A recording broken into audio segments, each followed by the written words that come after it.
बिस्मिल्लाहिर्रहमानिर्रहीम। अस्सलाम वालेकुम प्यारे बच्चों, कैसे हो? उम्मीद है आप लोग खैरियत से होंगे। आज का जो हमारा लेक्चर है वो है सर सैयद अहमद ख़ान के तआरुफ़ पे। ठीक है, किताब का जो सफ़ा नंबर 1 है वो आप लोग निकाल लें। मैं साथ साथ आपको सर सैयद का तआरुफ़ पढ़ाऊँगी और एक एक जो अल्फाज है उसका मानी बताऊँगी, वो आप लोग अपने पास नोट कर लें ताकि आपको समझने में कोई भी मुश्किल पेश ना आए। बच्चों, आप किताब का सफ़ा नंबर 1 निकाल लें। सर सैयद उन्मान है जी सर सैयद अहमद ख़ान। ठीक है, सबसे पहले सर सैयद अहमद ख़ान की जो पैदाइश है वो 17 अक्टूबर 1817 यानी कि 17 अक्टूबर 1817 को हुई। ये आपका अब अपने पास नोट कर लें कि आप MCQs बना सकते हैं। फिर है सर सैयद अहमद ख़ान की वफ़ात। सर सैयद अहमद ख़ान की वफ़ात 1898 में हुई। ये भी आप MCQs बना सकते हैं। ठीक है, सर सैयद अहमद ख़ान दिल्ली में पैदा हुए। सर सैयद अहमद ख़ान जो थे वो अलीगढ़ तहरीक के बानी थे। ठीक है, उन्होंने अलीगढ़ तहरीक की बुनियाद रखी और मुसलमानों की इस्लाह का बेड़ा उठाया। 1857 की जंग आज़ादी के बाद जब सर सैयद अहमद ख़ान ने देखा कि अंग्रेज़ों ने मुसलमानों को ज़िंदगी के हर मैदान में पीछे छोड़ दिया है, तो उन्होंने अलीगढ़ तहरीक की बुनियाद रखी और मुसलमानों को जदीद तालीम से रोशनास करवाने के लिए अलीगढ़ कॉलेज, यूनिवर्सिटी, स्कूल कायम किया। ठीक है, अब सर सैयद अहमद ख़ान दिल्ली में पैदा हुए, ये पहली सतर है।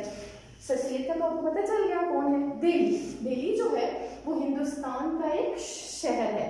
उनके वालिद सैयद मोहम्मद मुत्तकी को बादशाह के दरबार में बड़ा असर रसूख हासिल था। अब वालिद का नाम क्या था?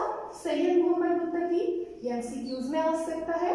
बादशाह के दरबार में यानी कि शाही महल में असर रसूख हासिल था। असर रसूख यानी कि बादशाह के साथ उनके जो ताल्लुकात थे वो बहुत अच्छे थे या करीबी थे। उस जमाने के रिवाज के मुताबिक यानी कि उस जमाने में जो दस्तूर था, तमाम लोग जो थे कुरान मजीद अरबी और फारसी सीखते थे, तो उन्होंने भी उस जमाने के दस्तूर के मुताबिक कुरान मजीद, फारसी और अरबी तालीम हासिल की। अब कुरान मजीद में क्या सीखा? कुरान मजीद की जो क़िरात थी वो सीखी। अरबी और फारसी क्या है? ये ज़ुबानें हैं। ठीक है, वालिद और बड़े भाई के इंतकाल के बाद, इंतकाल का मतलब होता है फोत हो जाना, यानी कि उनके वालिद और बड़े भाई जब फोत हो गए, उनकी ज़िंदगी पर मजहबी रंग नुमाया हो गया।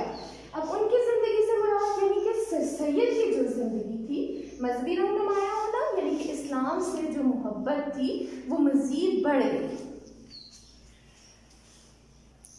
और उन्होंने से मुराद सर सैयद अहमद ख़ान ने फ़िक़्ह का मतलब होता है यानी कि इस्लामी इल्म है। हदीस हुज़ूर सल्लल्लाहु अलैहि वसल्लम की फरामीन यानी कि जो हुज़ूर सल्लल्लाहु अलैहि वसल्लम ने बातें कही हैं वो, और कुरान मजीद का वही कुरान मजीद जो हमारी आखिरी किताब है उसकी क़िरात सीखी, यानी असरिनो कुरान मजीद का असरिनो मुताला शुरू किया। असरिनो कहते हैं नए सिरे से मुताला किया, पढ़ा। 1857 की आज़ादी के वक्त वो बजनूर में थे। 1857 ये जंग आज़ादी है। अंग्रेज़ों ने मुसलमानों से जंग की थी इसमें और हुकूमत छीन ली थी। इसको गदश के नाम से भी याद किया जाता है। वो बजनूर में थे। बजनूर हिंदुस्तान का एक शहर है। ठीक है, इस जंग में मुसलमानों की तबाही ने उनके दिल पर गहरा असर किया और मुसलमानों की इस्लाह का बेड़ा उठाया। इस जंग से मुराद वही गदर जो 1857 की जंग आज़ादी है उनके दिल पर यानी कि सर सैयद अहमद ख़ान के दिल पर गहरा असर किया, यानी कि उनको बहुत ज़्यादा असर हुआ, दुख हुआ, क्योंकि अंग्रेज़ों ने मुसलमानों से हुकूमत छीन ली थी और मुसलमानों को ज़िंदगी के मैदान में पीछे छोड़ दिया था। उन्होंने मुसलमानों की इस्लाह का बेड़ा उठाया यानी कि मुसलमानों को तरक्की के रास्ते पर लाने की कोशिश शुरू कर दी। बेड़ा उठाया यानी कि काम अपने जिम्मे ले लिया। कौम की इस्लाह यानी कि कौम को ठीक करने का।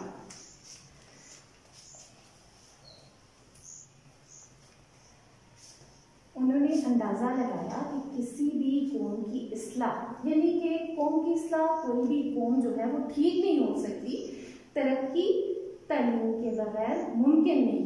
यानी कि तरक्की कहते हैं अरूज को तालीम इल्म हासिल करना, इसलिए उन्होंने अपनी सारी सलाहियतें से मुराद ये नहीं कि उन्होंने बहुत ज़्यादा मेहनत की, बहुत ज़्यादा कोशिश की, मुसलमानों की तालीम व तरबियत पर सर्फ की। मुसलमानों की तालीम व तरबियत से मुराद मुसलमानों को इल्म देने पर सर्फ की, खर्च की, यानी कि उनकी जितनी कोशिशें थी। फिर उन्होंने अलीगढ़ कॉलेज, स्कूल, यूनिवर्सिटी की बुनियाद रखी और उन्होंने अपनी सारी कोशिशें मुसलमानों इसलिए सर्फ की कि मुसलमान जो हैं वो जदीद इल्म से रोशनास हो सकें। अलीगढ़ कॉलेज इसकी रोशन मिसाल है। अलीगढ़ कॉलेज का मतलब होगा सर सैयद का बनाया हुआ जो तालीमी इदारा है, रोशन मिसाल है यानी कि वाज़ेह मिसाल है।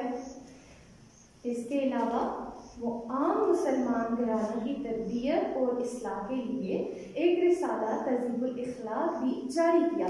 आम मुसलमानों यानी कि जो गरीब मुसलमान थे, घरानों पूरा घर, यानी कि उन्होंने मुसलमानों की तालीम और तरबियत के लिए एक रिसाला भी जारी किया जिसका नाम था तहज़ीबुल इखलाक। अब रिसाला क्या होता है? इल्मी और अदबी मज़ामीन का मजमूआ होता है और ये तहज़ीबुल इखलाक एक रिसाले का नाम ही है। तरबियत करना का मतलब होता है सिखाना। सर सैयद का एक बड़ा कारनामा सादा और आसान नस्ल की तजवीज़ था। ठीक है, बड़ा कारनामा यानी कि अहम कारनामा, सादा और आसान नस्ल यानी कि बहुत आसान लिखना, यानी कि ऐसा लिखना जो हर एक की समझ में आ जाए। तजवीज़ यानी कि आम करना, राइज करना। उन्होंने उस ज़माने की तर्ज़ निगारिश जो मुकफ़ा और मुसज्जा नस्ल की सूरत में थी, उस ज़माने यानी कि उनसे जो पहले वाला ज़माना था, तर्ज़ निगारिश लिखने का तरीका तर्क करना यानी कि छोड़ देना, मुकफ़ा कहते हैं। नस्ल में काफिया का इस्तेमाल, मुसज्जा सजी हुई यानी कि समाजी जो नस्ल है, उन्होंने क्या किया, उसको छोड़ दिया और आसान नस्ल को राइज किया और मकसदियत को रिवाज दिया। मकसदियत यानी कि उन्होंने ऐसी नस्ल लिखी जिसमें कोई मकसद पोशीदा हो। जैसे सर सैयद अहमद खान का मजमून जो हमारा पहला मजमून है, अपनी मदद आप, उसमें भी एक मकसद पोशीदा है। जब आप पढ़ेंगे तो आपको वो मकसद नजर आ जाएगा।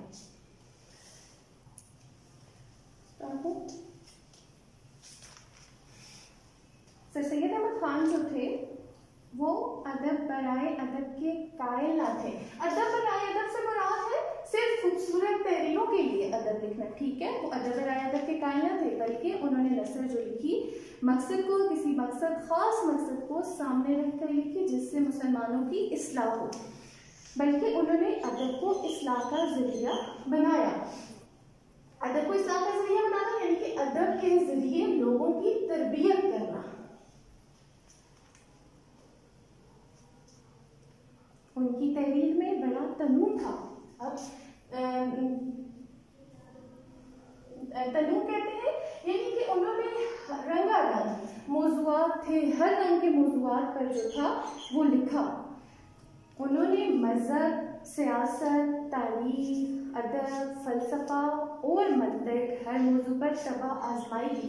अब मज़हब यानी कि उन्होंने इस्लाम के बारे में लिखा, सियासत, सियासी पहलुओं के बारे में लिखा, तारीख यानी कि जो कदीम वाक़यात थे उनके बारे में भी लिखा, तबा आजमाई की यानी कि लिखा, तबा हर मौजू यानी कि हर ख्याल, और तबा आजमाई का मतलब होता है तहरीर करना, लिखना।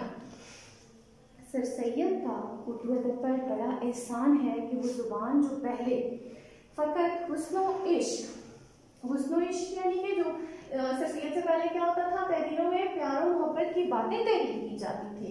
उन्होंने फिर क्या किया, फ़कत हुस्न इश्क और तख़य्युलाती दुनिया तक महदूद थी, हकीकत निगारी और इस्लाह के लिए इस्तेमाल होने लगी। अब ख्याली बातें होती हैं जो तसव्वुराती बातें, हकीकत निगारी यानी कि ज़िंदगी की बातें उन्होंने बताई। सर सैयद से पहले ये होता था, तहरीरों में प्यार और मोहब्बत की बातें, ख्याली बातें होती थी। उन्होंने फिर उस नस्ल नज़र को रिवाइज किया जो आसान और सादा थी, जो हर एक की समझ में आने वाली थी और जिसमें कोई मकसद पोशीदा था। अगर जी सर सैयद अहमद खान की तसनीफ का मतलब होता है किताबें। उन्होंने जो किताबें लिखी, असारुस्सनादीद, अस्बाब बगावत हिंद, खुतबात अहमदिया, मकानात सर सैयद वगैरह। तो बच्चों ये मैंने इस सन्मान के अंदर जितने भी मुश्किल अल्फाज माने थे वो मैंने आपको बता दिए। आप लोग अपने पास नोट कर लीजिएगा और जो आपका होमवर्क है वो आपने कॉपी पे लिखना है। एक तो सर सैयद अहमद खान की किताबों के नाम आपने तहरीर करने हैं और साथ वो किताबों के नाम याद भी करने हैं और इस सन्मान के अंदर जितने भी मानूसी सवाल बन सकते हैं वो आपने कॉपी पे बनाने हैं। तो जी बच्चों अपना ख्याल रखिएगा। नेक्स्ट लेक्चर के साथ इंशाल्लाह दोबारा मुलाकात होगी। अल्लाह हाफिज़।